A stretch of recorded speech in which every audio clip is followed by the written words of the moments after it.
ମୋର ପ୍ରାଣର ପ୍ରିୟ ଶ୍ରୀ ଶ୍ରୀ ଠାକୁରଙ୍କ ଚରଣରେ ମୋର କୋଟି କୋଟି ପ୍ରଣାମ। ସମସ୍ତ ଇଷ୍ଟପ୍ରାଣ ଗୁରୁ ଭାଇ ମା'ମାନଙ୍କୁ ମୋର ଅନ୍ତରର ଜୟଗୁରୁ। ମୋର ଏହି ଅମୃତଧାରା ଚ୍ୟାନେଲକୁ ମୁଁ ଆପଣମାନଙ୍କୁ ସ୍ୱାଗତ କରୁଛି। ଆମେ ଆଜି ସତ୍ସଙ୍ଗର ଏକ ନୀରବ ଦୀପଶିଖା, ଲିଭି ଯାଇଥିବା ଏକ ପ୍ରଦୀପ, ସତ୍ସଙ୍ଗ ଜଗତର ଏକ ପରିଚିତ ନାମ, ଏକ ନୀରବ ଅଶ୍ରୁର ଇତିହାସ ବିଷୟରେ ଜାଣିବା। ସତ୍ସଙ୍ଗ ଜଗତରେ ସାଧନା ଦିଦି ନାମଟି ଅନେକଙ୍କ ପାଇଁ ପରିଚିତ। ନାମ ଯେମିତି ଗୁଣ ମଧ୍ୟ ସେମିତି। ଜୀବନ ଭରି ସେ ନିଜକୁ ସାଧନା, ଭକ୍ତି, ନୀରବ ସେନା ଓ ଇଷ୍ଟନିଷ୍ଠାରେ ନିଯୁକ୍ତ କରି ରଖିଥିଲେ। ଆଜି ଆମେ ଆଲୋଚନା କରୁଛୁ ଶ୍ରୀ ଶ୍ରୀ ଠାକୁରଙ୍କ ଜ୍ୟେଷ୍ଠ କନ୍ୟା ପୂଜନୀୟା ସାଧନା ଦେବୀଙ୍କ ବିଷୟରେ। ତାଙ୍କ ବିଷୟରେ ବହୁତ ଅନେକ କଥା ଜାଣିଥିବେ, କିନ୍ତୁ ତାଙ୍କ ଜୀବନକୁ ଗଭୀର ଭାବେ ଜାଣିଲେ ମନ ନୀରବ ହୋଇଯାଏ, ଆଖି ଭିଜିଯାଏ। କାରଣ ସାଧନା ଦେବୀଙ୍କ ଜୀବନ କେବଳ ଜଣେ ମହିଳାଙ୍କର ଜୀବନ କଥା ନୁହେଁ, ସେ ହେଉଛନ୍ତି ନୀରବ ଭକ୍ତି, ଅନ୍ତର୍ଲୀନ ତ୍ୟାଗ, ଗୁରୁ ନିଷ୍ଠା ଓ ସେବାମୟ ଜୀବନର ଏକ ଅପୂର୍ବ ଦୃଷ୍ଟାନ୍ତ। ପଦ୍ମନଦୀ ଯେବେ ପାବନାର ବକ୍ଷ ଚିରି ହିମାୟତପୁର ପାଖରେ ବହୁଥିଲା, ସେତେବେଳେ ସେହି ଗ୍ରାମ ଅନ୍ଧକାର, ଅନାଚାର ଓ ଦୁର୍ନାମରେ ଆବୃତ ଥିଲା। ସେହି ଅନ୍ଧକାରଚ୍ଛନ୍ନ ପଲ୍ଲୀକୁ ଆଲୋକିତ କରି 1888 ମସିହାରେ ଅବତୀର୍ଣ୍ଣ ହେଲେ ଯୁଗାବତାର ଶ୍ରୀ ଶ୍ରୀ ଠାକୁର ଅନୁକୂଳ ଚନ୍ଦ୍ର। ତାଙ୍କ ଘରକୁ ଆହୁରି ଆଲୋକମୟ କରି 1920 ମସିହା 8 ଜୁଲାଇ ଏକ ବୁଧବାର ରାତ୍ରି 12ଟାରେ ଜନ୍ମ ନେଲେ ତାଙ୍କର ଜ୍ୟେଷ୍ଠ କନ୍ୟା ସାଧନା ଦେବୀ। ଇତିହାସ ବଡ଼ ନିଷ୍ଠୁର ବିଚାରକ। ଯେ ଇତିହାସ ଶ୍ରୀ ଶ୍ରୀ ଠାକୁରଙ୍କ ନାମକୁ ସ୍ୱର୍ଣ୍ଣାକ୍ଷରରେ ଲେଖି ରଖିଛି, ସେହି ଇତିହାସ ତାଙ୍କର ଜ୍ୟେଷ୍ଠ କନ୍ୟାଙ୍କ ନାମକୁ ପ୍ରାୟ ବିସ୍ମୃତିର ଧୂଳିରେ ଢାଙ୍କି ଦେଇଛି। କିନ୍ତୁ ଯେଉଁମାନେ ତାଙ୍କୁ ନିକଟରୁ ଦେଖିଥିଲେ, ସେମାନେ ଜାଣୁଥିଲେ ସାଧନା କୌଣସି ସାଧାରଣ କନ୍ୟା ନୁହେଁ, ସେ ଥିଲେ ତାଙ୍କ ପିତାଙ୍କ ମାନସ କନ୍ୟା। ଏମିତି ଏକ ସମ୍ପର୍କ ଯାହା କେବଳ ରକ୍ତ ସମ୍ପର୍କର ସୀମାକୁ ଅତିକ୍ରମ କରି ଆତ୍ମିକ ଏକତାରେ ପହଞ୍ଚିଯାଏ। ଦେବୀ ପ୍ରତିମ ଏକ ଶୈଶବ। ଶୈଶବରୁ ସାଧନାଙ୍କ ମଧ୍ୟରେ ଥିଲା ଏକ ଅଦ୍ଭୁତ ସମନ୍ୱୟ। ଏକପଟେ ନମ୍ର ସ୍ନିଗ୍ଧ ସ୍ୱଭାବ, ଅନ୍ୟପଟେ ସମବୟସୀ ଝିଅମାନଙ୍କ ମଧ୍ୟରେ ସହଜାତ ନେତୃତ୍ୱର ଗୁଣ। ସେ କେବେ ଆଦେଶ ଦେଇ ନେତୃତ୍ୱ କରୁନଥିଲେ, ବରଂ ନିଜର ସ୍ୱଭାବ, ଆଚରଣ ଓ ଉପସ୍ଥିତି ଦ୍ୱାରା ସବୁଙ୍କୁ ପଥ ଦେଖାଉଥିଲେ। ମାଷ୍ଟର ମହାଶୟ ନଗେନ ବସୁଙ୍କ ପାଠଶାଳାରେ ତାଙ୍କର ହାତେ ଖଡ଼ି ହୋଇଥିଲା। ସେଠାରେ ତାଙ୍କ ଜୀବନରେ ଆସିଥିଲା ଏକ ଅମୂଲ୍ୟ ସାଙ୍ଗତ୍ୱ, ମାଷ୍ଟର ମହାଶୟଙ୍କ କନ୍ୟା କମଳା, ଯିଏ ପରେ ସାଧନାଙ୍କ ଆଜୀବନ ସଙ୍ଗିନୀ ହୋଇଯାଇଥିଲେ। ସଙ୍ଗେ ସଙ୍ଗେ ବର୍ଣ୍ଣ ପରିଚୟ, ସଙ୍ଗେ ସଙ୍ଗେ ବଡ଼ ହେବା, ସଙ୍ଗେ ସଙ୍ଗେ ଜୀବନର ପ୍ରତ୍ୟେକ ମୋଡ଼ ଅତିକ୍ରମ କରିବା, ଏଭଳି ଭାବେ ଗଢ଼ି ଉଠିଥିଲା ସେମାନଙ୍କ ସମ୍ପର୍କ। ଭାଗ୍ୟର କି ନିଷ୍ଠୁର ପରିହାସ! ସେହି କମଳା ହିଁ ବହୁ ବର୍ଷ ପରେ ଅଶ୍ରୁଭିଜା ହୃଦୟରେ କଲମ ଧରି ସାଧନାଙ୍କ ସ୍ମୃତି କଥା ଲେଖିଯିବେ। କାରଣ ସାଧନା ନିଜେ ଆଉ କଲମ ଧରିବାର ସୁଯୋଗ ପାଇନଥିଲେ। ସାଧନା ଦେବୀ BA ପାସ୍ କରିଥିଲେ, କିନ୍ତୁ ଶିକ୍ଷାର ଅହଙ୍କାର କେବେ ତାଙ୍କୁ ସ୍ପର୍ଶ କରିନଥିଲା। ଯେଉଁମାନେ ତାଙ୍କୁ ଦେଖିଥିଲେ, ସେମାନେ କହୁଥିଲେ, ରୂପେ ଲକ୍ଷ୍ମୀ, ଗୁଣେ ସରସ୍ୱତୀ।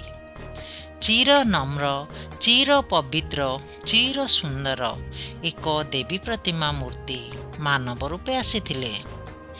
ଏକ ଦିନ ଶ୍ରୀ ଶ୍ରୀ ଠାକୁର ତାଙ୍କୁ କହିଲେ, ଜାଣିଛୁ ଝିଅମାନେ କିପରି ଚାଲିବା ଉଚିତ? ତାଙ୍କ ଚକ୍ଷୁ ଥିବା ଉଚିତ ନିଜ ବୁଢ଼ା ଆଙ୍ଗୁଠି ଦିଗକୁ। ଏହି ଉପଦେଶ କେବଳ ଚାଲିବାର ନିୟମ ନୁହେଁ, ଏହା ଥିଲା ବିନୟ, ସଂଯମ ଓ ନାରୀ ସ୍ୱଭାବର ଅନ୍ତର୍ନିହିତ ଶୋଭାର ଏକ ପାଠ। ସାଧନା ଦେବୀ ଏହି ଶିକ୍ଷାକୁ ଅମୃତ ଧାରଣ କରିଥିଲେ ଯେଦିନ ପିତା ଗୁରୁ ହେଲେ। ଏକ ଜୀବନରେ କେତେକ ମୁହୂର୍ତ୍ତ ଆସେ ଯାହା ଆଉ ସାଧାରଣ ଦିନମାନଙ୍କ ପରି ନୁହେଁ। ସେହି ଦିନଗୁଡ଼ିକ ମନରେ ଚିରକାଳ ପାଇଁ ଖୋଦା ହୋଇ ରହିଯାଏ। ସାଧନାଙ୍କ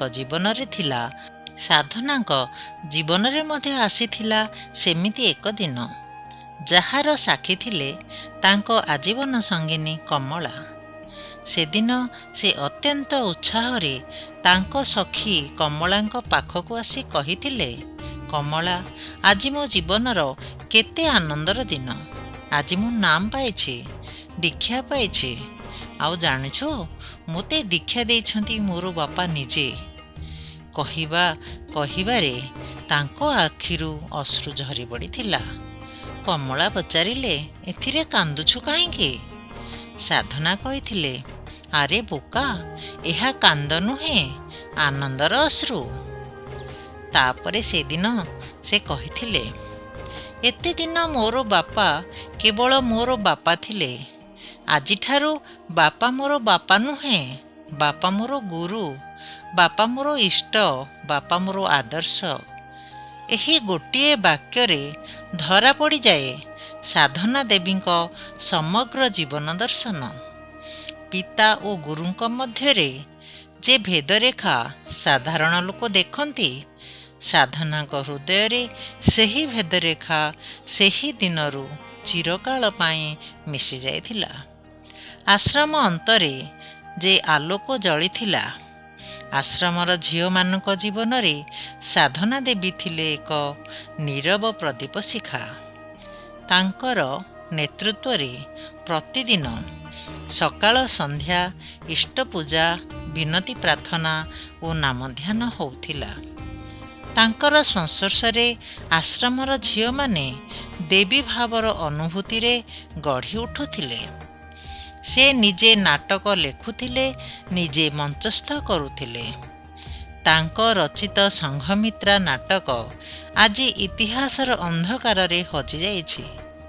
କିନ୍ତୁ ଶ୍ରୀ ଶ୍ରୀ ଠାକୁର ଦିନେ କହିଥିଲେ, ସାଧନାର ଲେଖାର ଢଙ୍ଗ ମୋର ଲେଖା ଭଳି। ଏହି એકમાત્ર ବାକ୍ୟ ହିଁ ତାଙ୍କ ଅସାଧାରଣ ପ୍ରତିଭାର ପ୍ରମାଣ ଦେଉଛି। ପ୍ରତିବର୍ଷ ଭାତୃ ଦ୍ୱିତୀୟାର ଦିନ ସେ ନିଜ ହାତରେ ଆଶ୍ରମର ସମସ୍ତ ପୁରୁଷଙ୍କ ଲଲାଟରେ ନିଜ ହାତରେ ଶୁଭ ତିଳକ ଲଗାଉଥିଲେ। ଶିଶୁଠାରୁ ବୃଦ୍ଧ ପର୍ଯ୍ୟନ୍ତ କେହି ତାଙ୍କ ସ୍ନେହରୁ ବଞ୍ଚିତ ହେଉନଥିଲେ। ଦରିଦ୍ର ସତ୍ସଙ୍ଗୀ ଓ ଗ୍ରାମବାସୀଙ୍କ ସହାୟତା ପାଇଁ ସେ ନିଜେ ଏକ ତହବିଲ ଗଢ଼ିଥିଲେ। ପୁରୁଣା କପଡ଼ା, ସାମାନ୍ୟ ଧନ ସଂଗ୍ରହ କରି ନୀରବରେ ପ୍ରଚାରବିହୀନ ଭାବରେ ଦୁଇ ଭଉଣୀଙ୍କ ଏକ ସ୍ୱର୍ଗକୁଞ୍ଜ। ସାଧନା ଦେବୀଙ୍କ ବିବାହ ହେଲା ସୁଧାଂଶୁ ସୁନ୍ଦର ମୈତ୍ରଙ୍କ ସହ।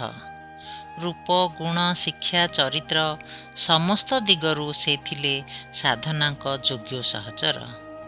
ଶ୍ରୀ ଶ୍ରୀ ଠାକୁର ଆଶ୍ରମ ପାଖରେ ନିଜେ ତାଙ୍କ ପାଇଁ ଘର ବନାଇ ଦେଇଥିଲେ। ସାଧନାଙ୍କ ଛୋଟ ଭଉଣୀ ସାନ୍ତ୍ୱନା ଦେବୀଙ୍କ ବିବାହ ହେଲା ସୁଧାଂଶୁ ସୁନ୍ଦରଙ୍କ ସାନ ଭାଇ ଅପୂର୍ବ ସୁନ୍ଦରଙ୍କ ସହ।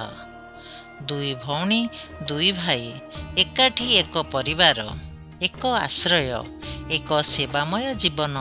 ମନେ ହୁଏ ହିମାୟତପୁରର ବକ୍ଷରେ ଏକ ସ୍ୱର୍ଗକୁଞ୍ଜ ଗଢ଼ି ଉଠିଥିଲା, ଯେ ଛିନି ନେଲା ବସନ୍ତ।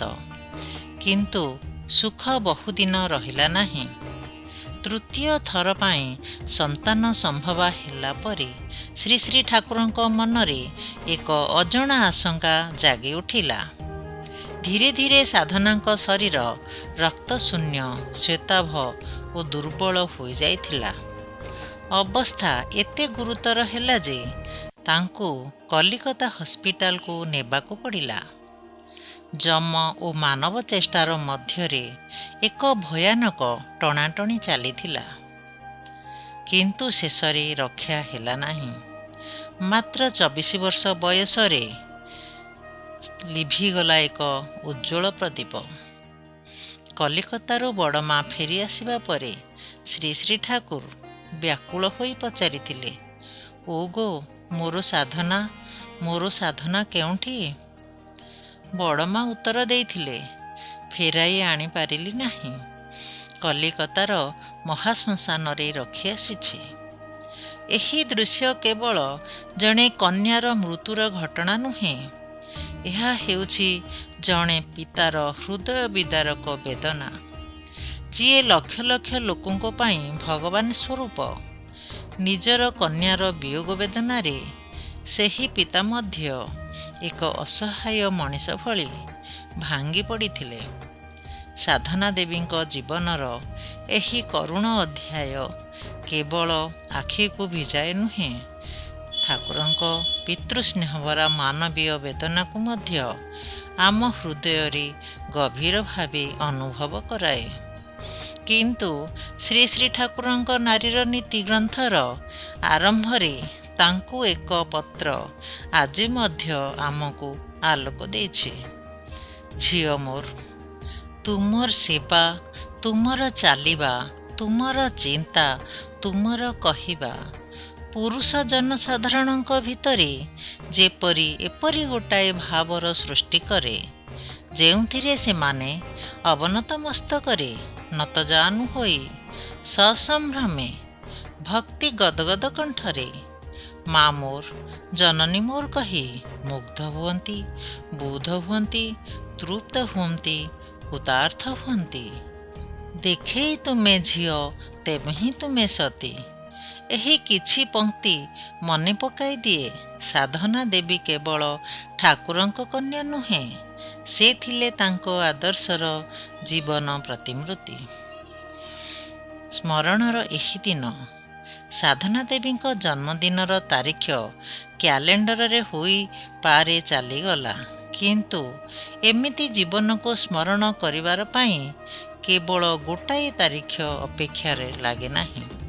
କାରଣ କିଛି ଜୀବନ ଅଛି, ସେଗୁଡ଼ିକ ଦିନ ପଞ୍ଜିରେ ବନ୍ଦୀ ହୁଏ ନାହିଁ।